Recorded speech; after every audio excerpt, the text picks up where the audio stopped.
So a few weeks ago I was driving along the motorway in Britain and saw a van with TVR on the side of it. It might have been TWR, and it went by so quickly that I missed it, but it got me thinking about both TVR and TWR.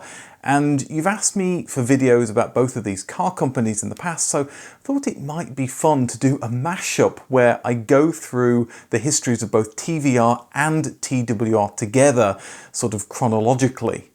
I make these videos because I don't know much about the car industry and I'm always wanting to learn, so I'm learning with you. And as far as I have previously been aware, TVR were purveyors of loud, brash rear-wheel drive cars, and they were very popular in the 1990s, but I didn't know much more about them than that. I didn't really know anything about TWR, so anyway, let's find out together where TVR got its name from, what the heck happened with the whole Russian investment thing in the 2000s, and what happened to TWR, where are they now? This is a TVR and TWR story.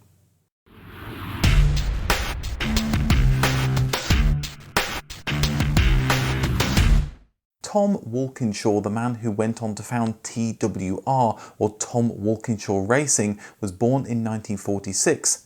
That same year, Trevor Wilkinson bought a garage in Blackpool to do general engineering works, and he called it Trev Car Motors.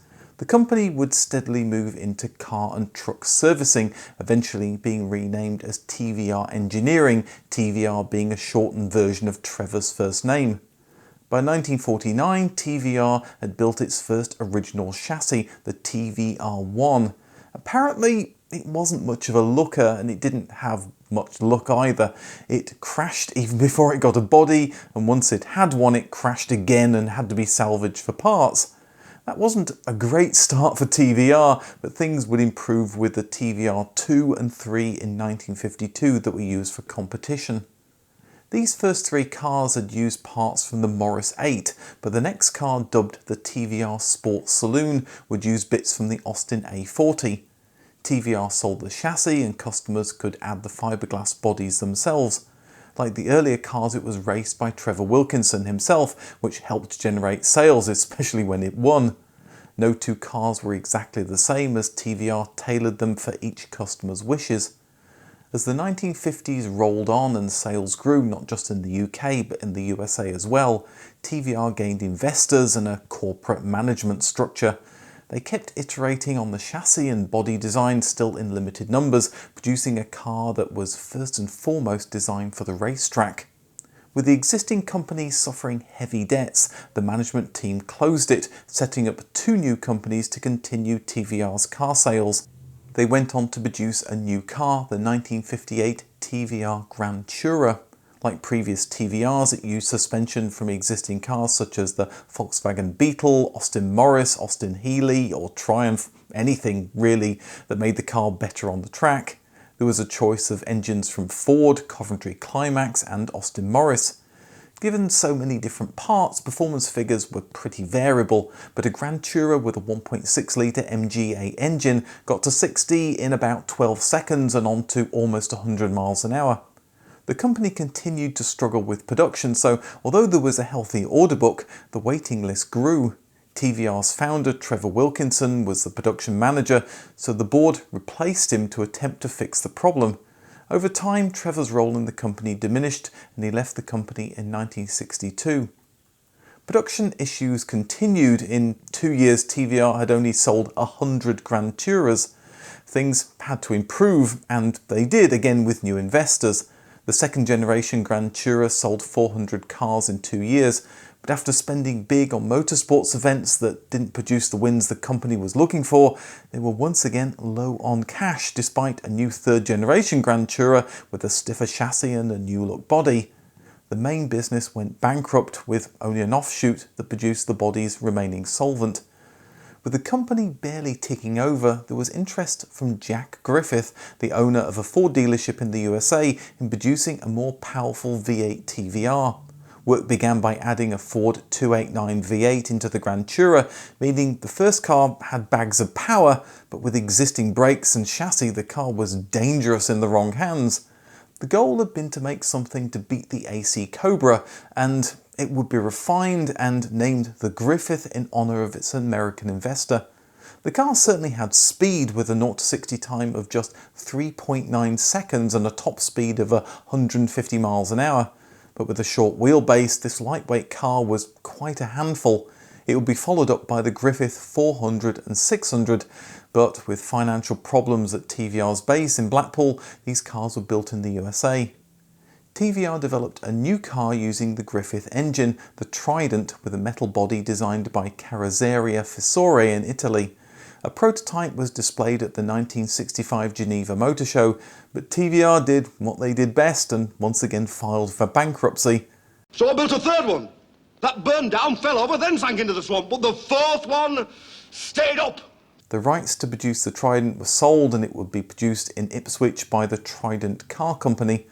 That left the newly rescued TVR without a new car. They continued producing the Grand Tourer, now into its fourth generation, and they launched the Tuscan in 1967. The Tuscan had a lot in common with the Griffith. Both were based on the Grand Tourer, and both had a Ford V8 to make it insanely fast. There was a plan to produce another new car, the Tina, but its metal body was just too expensive to manufacture. TVR was being run on a shoestring budget. Companies like Aston Martin or Jensen had vast budgets in comparison. This meant luxuries like a metal body, pop-up headlights or interior luxuries were out of the question.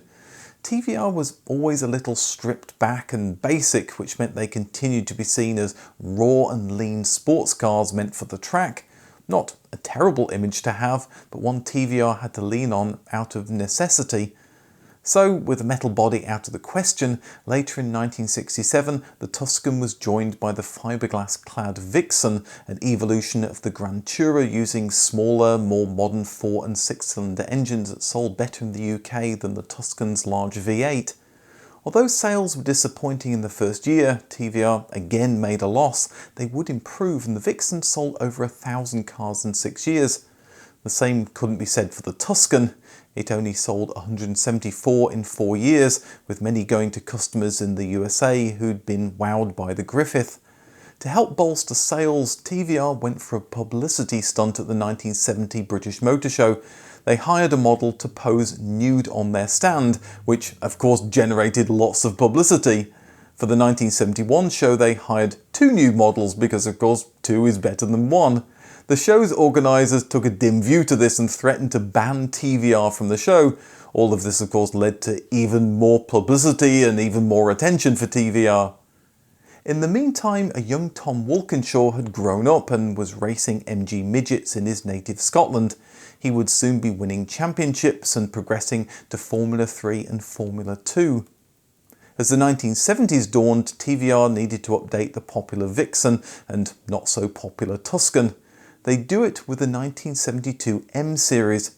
The 1600M used a Ford Kent engine seen in the Capri and the Cortina, and the 2500M used the Triumph 6-cylinder. It would be joined by the Ford Essex V6, also from the Capri. The M Series was also offered with a 5-litre V8 for the North American market.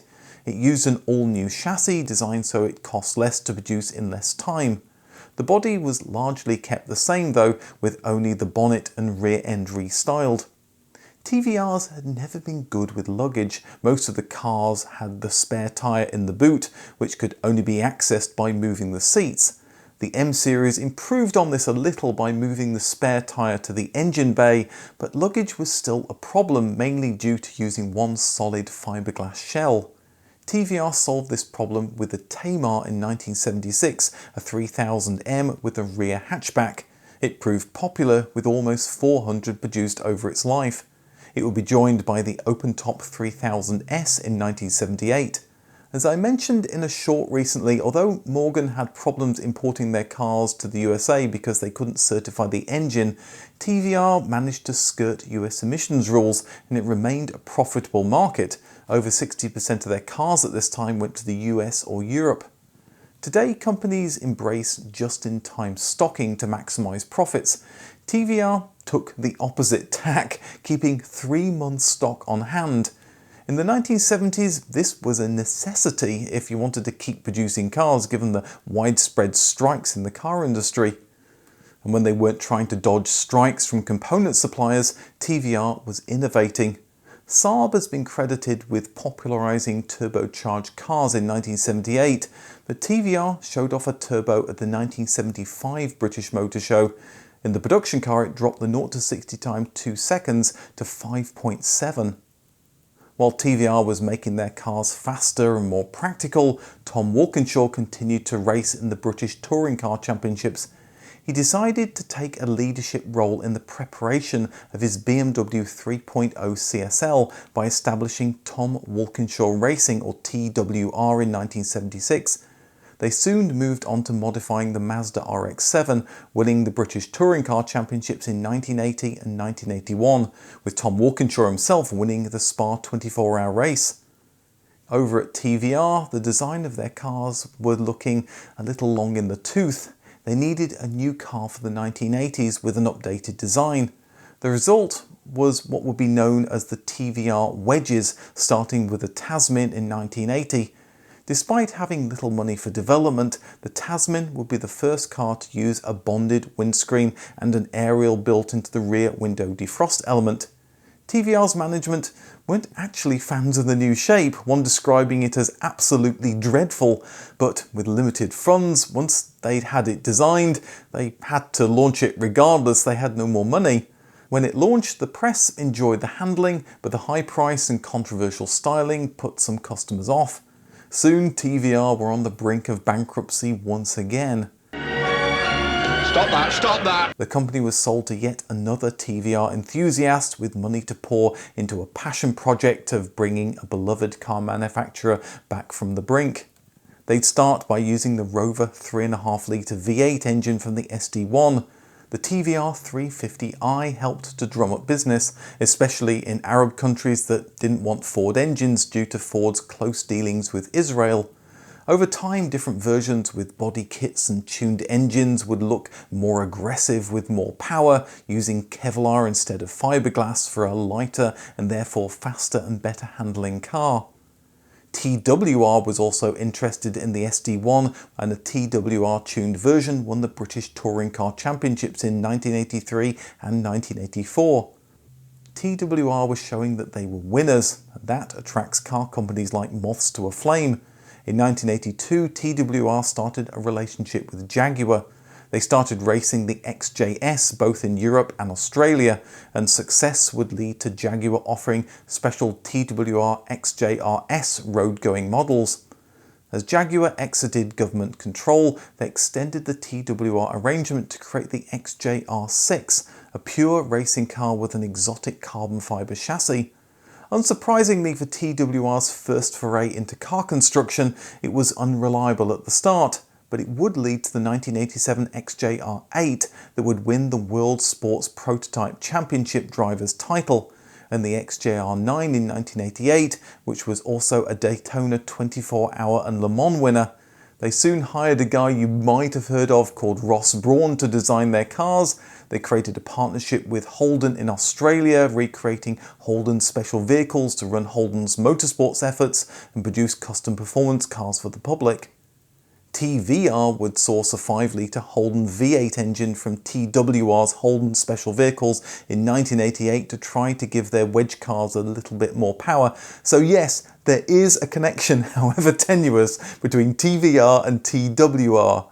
But as TVR's management had predicted, the wedge-shaped look hadn't proven popular, no matter how many body kits they tried. So in 1986, TVR had introduced the conventionally styled TVRS. It would prove to be a lot more popular, at least domestically, helpful after US sales had become almost non-existent. TVR created the TVR Tuscan Challenge, a one-make series to help elevate the TVR name and harken back to the classic Tuscan of the 1960s. Throughout the 1990s and into the 2000s, 30 cars battled it out on TV across the globe and surely helped boost sales. The Griffith name also returned as a roadster in 1991. Its chassis would be reworked a year later as the Chimera, Both cars would build on the success of the TVR-S, selling over 7,000 cars between them, and still using the classic Rover V8 engine tied to a Rover manual gearbox. It would be joined in 1996 by the hardtop Cerbera, whatever you want to call it, which was the first TVR with more than 2 seats. The Cerbera introduced another first for TVR, their own engine, the AJP8. Seeking independence from other car companies, TVR ploughed the money they'd made from booming car sales into the development of an engine that they could use themselves or potentially sell to others. Finally, TVR's future looked rosy. TWR was also on the up and up. They were winning on the track and helping customize existing cars, and would go one step further in the late 1980s, designing and building a car with Jaguar, and not just any car, the Jaguar XJ220, the fastest production car, clocking in at 212 miles an hour. Starting in 1992, Jaguar would produce 282 over 2 years. It won the GT category of the Le Mans 24-hour race in 1993, but was later disqualified for failing to run with catalytic converters. A few lucky customers bought a road-going version of this race car, the XJ220S. I'm planning to do a video on the XJ220 in the near future, so if you're watching this after and I've already done the video, there'll be a link appearing around now so you can go and look at that video if you really want to. TWR would continue their world sports car victories with the XJR14 and XJR15. Jaguar ended sports car racing in 1991, so TWR reworked the XJR14 as the Mazda MXR01 and the Porsche WSC95, and the XJR15 as the Nissan R390. The Porsche would go on to win Le Mans in both 1996 and 1997. With all this success in motorsports, there was only one logical next step for Tom Walkinshaw: Formula One. He was recruited by Benetton in 1991 and was subsequently involved with getting Michael Schumacher on board. TWR regular Ross Brawn would join him there. Together, they helped Benetton win the 1995 World Championship, but there was a falling out between Tom Walkinshaw and Benetton boss Flavio Briatore, which left Tom looking for his own team. He tried to buy a controlling stake in Ligier, but ended up buying the Arrows team. It was a backmarker, but that of course could change with the person behind TWR's motorsports victories, and it would be helped by securing new world champion Damon Hill. They nearly secured their first race win in 1997, but Hill's car suffered a hydraulics failure 2 laps from the end. By this stage, the TWR operation had 1,500 people across the globe in a plethora of motorsports. They'd moved into MotoGP, they'd returned to touring car racing with the Volvo 850 and S40, and were still involved in exciting production cars such as the Aston Martin DB7 and Volvo C70, plus special performance versions of the Saab 9-3 and Renault Clio. TWR also worked with Rover on a replacement for the Rover 45 that would be based on the Rover 75 platform, but heavy losses from the Arrows Formula One team that had never progressed from being a backmarker forced TWR into bankruptcy in 2002, and Rover lost access to TWR's work. The parts of TWR were sold off, with the Australian arm being sold to Holden. The Arrows Formula One intellectual property was sold to Minardi, which would become the Alpha Tauri team eventually. An updated Arrows chassis also appeared on the Super Aguri entry in 2006. That was the end of the road for TWR, but when we left TVR in the 1990s, they were riding high. They'd go on to launch the Tuscan Speed 6 in 1999, capitalising on the Tuscan Racing Series. The open-top Tamora and T350 Coupe in the 2000s were based on the Tuscan and designed for everyday driving using a smaller 6-cylinder version of TVR's engine. Although they were supposed to be easier to drive, they still lacked things now seen as a given on other cars such as ABS, front airbags and traction control. TVR thought these gave a driver overconfidence and would risk the driver's life in the event of a rollover. TVR did at least provide some creature comforts such as power steering and a softer clutch. Due to their high prices, the Tamora and T350 weren't as successful as TVR's in the 1990s. The Tuscan Racing Series was 10 years old at this point, so work began to create its successor. Eventually, the car would be known as the T400R. There were plans to build a version for both on and off-track use, and like TWR's Jaguar XJ220, it would be the fastest production car available. But TVR worried this was a little too much power to put into road users' hands. In the end, just 7 cars were built, and like the XJ220, were raced at Le Mans. The accolade of the fastest TVR ever produced would go to the Typhon. This started life as a project to win its category at Le Mans. To do this, it needed to be stable driving at speeds of over 200 miles an hour, something TVR had never had to deal with in the past. There were many delays to the project and it never raced at Le Mans. Just 3 cars were ever produced. Another new TVR mainstream car appeared in 2003, the Sagaris. TVRs weren't exactly known for their high build quality, certainly when compared to regular production cars. With the Sagaris, TVR were determined to fix these problems, and it was hailed by some as the best TVR ever produced. In 2004, TVR was sold once again, this time to Russian banker Nikolai Smolensky. Despite TVR owners' worries of production ending in Blackpool, Nikolai said TVR was safe and he intended TVR to remain as a British company. Just 2 years later, TVR production had dropped from 12 cars a week to just 3 or 4, and TVR had to lay off 300 workers.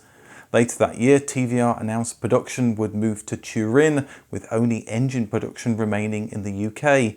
TVR owners were outraged and staged a protest, parading their cars through London, dubbed the London Thunder. It made little difference. TVR had been split into several businesses, and by 2006, each had been sold off or had gone bankrupt.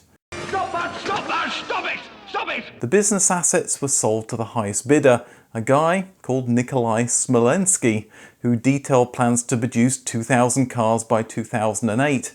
The Sagaris was relaunched as the Sagaris 2, and production was supposed to start again soon.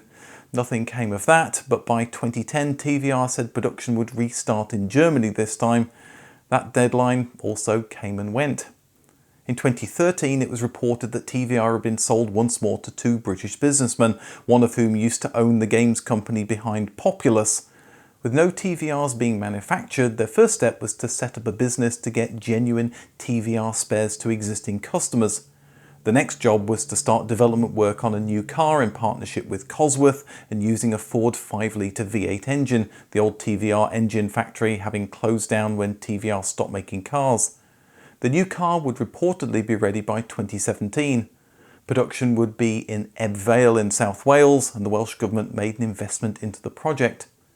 The new car, still not completed, was unveiled as the next generation TVR Griffith in 2017. But as of making this video, the car still isn't available to purchase. TVR is still taking deposits and talking up efforts of making an electric EV TVR, or would that be a TEVR? So there you go, the potted history of TVR and TWR. Both companies focused on powerful sports cars with varying degrees of success. For TWR, it led to a series of victories at the top of motorsports, but a sticky end as they flew too close to the sun in their quest for Formula One success, as so many have done before and since. TVR had more modest goals to produce simple, powerful sports cars that the enthusiasts could enjoy on or off the track. That led to multiple bankruptcies as the company was saved again and again by rich businessmen who wanted to save the car company they cherished. And it may yet rise again, although that's looking increasingly unlikely. But the passion that was poured into both companies produced some truly memorable and potent sports cars that should never be forgotten. Just a quick public service announcement. If you're my age or even a little bit younger, then I'd recommend checking your blood pressure on a regular basis. I happened to check mine for the first time in a couple of years ago, and found it was 180 over 120. That is a very high figure, and I didn't feel like anything was out of the ordinary. I didn't feel sick. I didn't feel there was anything weird. Inexpensive tablets quickly brought my blood pressure under control. but staying at such a high blood pressure could have caused severe health problems. There are plenty of places you can check your blood pressure for free, and home machines like this one that I use here are relatively inexpensive. Now, I'm not a medical professional, so take my words with a grain of salt, but you know, there are medical people out there who do recommend that you go and check your blood pressure, so what can it hurt? It's something which certainly surprised me, and it could be useful to you as well. Anyway, that's a little bit different of an end of video, but anyway, thanks for watching, and I'll see you in the next video.